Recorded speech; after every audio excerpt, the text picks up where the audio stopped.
Are teams waiting for Mitch Marner or Braden Point to set the market before any of this goes down? And might we see someone jump the queue? Well, I've said this from the start. I thought this would be a slow play by these RFAs. I thought it would take certainly into the month of August and maybe into training camp. What changed it for me a little bit, I thought would change things, is when Timo Meier signed. Because he signed a deal that I think most teams would love to get their guys at, Kachuk and that group at that number. So, and that's out there now. That's on the books, and that's going to influence what these guys get. So I think if I'm a team and I'm waiting probably for Winnipeg. Winnipeg does a really good job on their contracts. Probably waiting to see what they do with their two guys. But otherwise, I think this will drag out a bit longer. So who learned the most from the Nylander saga that happened last year? Was it the general manager and how to deal with this, or is it the players knowing that if they just wait till the very last moment, they'll get the money they think they deserve right now? Well, I think Kyle Dubas is a real smart guy. I think, and he's never said this to me, so I'm not putting words in his mouth. Okay. But my guess is he's figured out that that wasn't the best way to do it. And so I don't think he'd have any problem handling another holdout and not caving. In other words, this has to be about, it's not about saving money. Toronto Maple Leafs are going to spend in the cap. This is about who gets the money. Right. How much money you give to each individual player affects what the other players can get. So this ain't about savings. This ain't about the cost of season tickets. This is about how big a piece of pie can they give Mitch Marner and still stock their team adequately. And should a player take a smaller piece of pie in order to win? And so far I've seen zero evidence in our league that there's any tendency toward that. Yeah, there's been, I mean, you might argue that Sidney Crosby at 8.7 was a little bit of that, but that was when the cap was lower. Yeah, it's the same percentage. Higher. Yeah, but I think if you take, and I think Sid did take, I know Connor McDavid took a little bit less, for sure. No question about it. But the percentage of the cap, when Sid signed, the 8.7 and Malkin Steele saying, that percentage is roughly the same, I think, of what it is now as a percentage of the cap, even though the dollars are less. Okay, so you brought up the cap. You brought up how all these teams are up against it and it becomes what you can surround your stars with. And I know I've pushed you in the past on the hard cap, and your answer is that it causes the parity that the league wants. The Flames are up against it. It's not just the Leafs. The Winnipeg Jets have lost quality players in order to keep their own guys. Do you adjust this based on what you have seen at all? That perhaps, I mean, bird rights have worked for the NBA where you can retain your own guy and pay a little bit over the cap, or a luxury tax, or am I just living in a dream world? No, well, I don't know if you're living in a dream world or not. I don't agree with you on the cap. Hard cap works. They have it now in football. They have it now in hockey. They've got cap-like elements in the NBA. It looks and smells a lot like a cap, even though it's a luxury tax. Yeah. Baseball, revenue sharing, more and more cap-like elements in the sport that have said they'll never accept a cap. The cap has produced parity. It's produced the ability for small market teams to compete in our league. I think it's been a wonderful development. Now, would you say the Winnipeg Jets, who really haven't won anything, but have done such a good job drafting and developing their own players, have they had cap casualties as a result? Yeah, they have. Now, some teams that have won have cap casualties. We won the Cup in Anaheim. Yeah. Teemu Selanne and Scott Niedermayer both retired, and then come back mid-season next year and say they want to come back, and we had to really scramble. We couldn't fix it. We couldn't repeat. So it does work hardship on individual teams at individual times. Tough. And you say there are a lot of good players watching, sitting home watching, really. So the teams that were playing had a lot of good players too. Like, we got a new look. None of us appreciated the St. Louis Blues till this year. Right. And none of us know Tampa Bay's out early.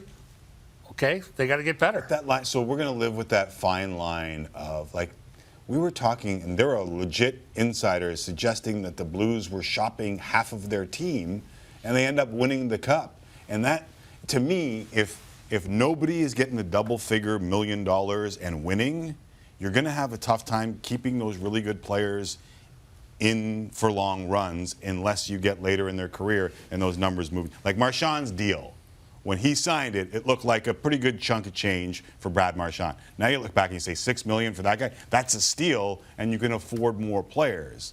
To me, if you have all these good young players making these big numbers that we're going to see them make, and that hampers their team, I don't know what we're doing. Well, that gets to the allocation of dollars. Yeah. So, to me, as we look toward a new collective bargaining agreement, you might have to say, Braden Point, you don't get the big dough after 3 years. You got to do 4 years in the entry-level system now. In the new CBA, we're going to go to a 4-year entry-level system. That's one way. That's allocation. Right. Now, I'm not saying the union has any interest in that, but I can tell you as a GM, again, it's not about saving money. When I'm in Calgary, I want to pay Mark Giordano. Right. I want to pay TJ Brody. I don't want to pay Matthew Tkachuk the top dollars, even though I love him and he's a great player, but he's been there 3 years. Pay the guys that have been there and done the job, and then if these guys get disproportionate amounts, then that's something we have to look at in the CBA, but that's an allocation number. That won't change. If these guys get big dough, that's going to produce more cap casualties than if they sign for reasonable numbers. But isn't this a symptom then of what you just said? Because in order to compete in a league where you're hard capped, you have to draft well and have young players. But if your young players are the reasons you're competing, don't you then have to pay them what you deem fair based on what they're producing? Is that not kind of a double-edged sword in that way? Yes, but that to me, Winnipeg, I think, is the best example. They've drafted so well and developed so well. Agreed. Now they got cap issues, even though they haven't won anything. They won a couple rounds a couple years ago. Right. So now they lose Tyler Myers, they lose Jacob Trouba, but they got that cap space back.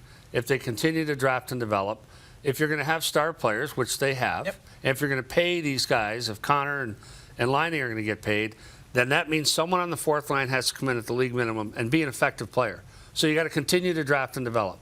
That's where teams get rewarded. San Jose's done a really good job being competitive over long term. Boston, they've drafted and developed well. The reason Marchand's contract is a steal right now, and Johnny Gaudreau's looks like a good deal, is because the cap hasn't moved in a couple of years. Right. When the Canadian dollar comes back, oil comes back, cap moves up, same thing will happen. Connor McDavid, that $12 million, will look a lot more reasonable in 4 years if the cap goes up than it does right now. So what the Leafs are doing right now, and I found it very interesting, Wednesday we see a bunch of signings. Yeah, 17 one-ways. 7, is that what No, they, yeah, I mean, yeah. It's like 5. Yeah, they had a few one-ways. Here's a list of the guys, and one-ways means that they're NHL deals and they get paid that number if they are in the AHL. Is this, and I don't want to accuse Kyle Dubas of anything, but is this in a way a little bit of caps circumvention, easy for me to say? No, they're flexing their muscle. This is smart. Yeah. They've got the highest revenues in the league, and they're saying we're going to make sure that our American Hockey League team is not just competitive, but has a good chance to win. They won it 2 years ago. They went to the third round this year, I want to say, or second round, and they're doing it that way. My answer would be, if you got 7 guys on one-ways, that's 7 kids that aren't playing. I think you can have too many one-ways instead of prospects, but this is smart. If you want to have a competitive team and you've got the money, there's no, there's. But it gives them flexibility at the NHL level too. That if they want to move better out recalls. Yes. They have higher quality recalls too. At a set fixed rate where they know if they trade, say, a $1.5 million player, they can replace them and save $750,000 in the cap. It's smart. The only question would be, and a GM said this to me earlier today, if you dress 6, 7 one-ways, that means 6, 7 ELS kids, entry-level system kids, are not dressed in those spots. That's the only downside. Does it give you better replacement options? Yes. Does it give you a better American Hockey League team? Yes. This is just the Toronto Maple Leafs flexing their muscle. They're the 800-pound gorilla, and they can sit wherever they want. This makes sense. There aren't a lot of teams that could do that. Yeah, right? That's it. Like, there aren't a lot of teams that can flex a muscle like that. Right. But you're not going to have a salary cap in the minors. No. That's No. no. So you don't think that there's a couple other teams out there that would say, well, I see the flexibility here. I mean, I don't really care if my AHL team wins or not, depending on who you have down there and who you want to bring up. And You'd like to win. You'd like, okay, so my 3 years in Anaheim, my 3 full seasons in Anaheim, our teams won played in 14 playoff rounds. So the big club played in 9 or 8. Yeah, we lost the conference final the first year, won it the second year, lost to Dallas in the first round the third year. We played in 8 rounds. The Portland Pirates, coached by Kevin Dineen, played in 6 rounds. And we didn't have any one-ways. We didn't stack that team. Right. We developed kids. They played. Corey Perry played. Ryan Getzlaff played. Laddie Smead played. So we developed kids and brought them along. So you want to win if you can. But is this a case of monkey see, monkey do? Not a chance. Like I can tell you from working in Calgary, we might sign one guy to a one-way in Stockton, which was our American League team. Right. So we'd have a key veteran there and a guiding light type guy. but just one. It's interesting. So the Leafs use their this is what they've been doing Yeah. for years. But it's they a smart do way it to with their analytics department. Yeah.